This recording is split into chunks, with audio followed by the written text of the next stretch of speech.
Welcome back to another technical deep dive here in the debug zone. Today we're tackling a big question and breaking it down with insights from other users. Hopefully this clears up some misconceptions and helps you get the answer you need. So buckle up, stay a little curious, and let's jump right in.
And that's a wrap.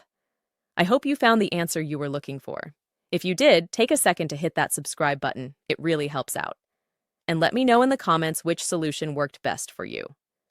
See you next time in the debug zone.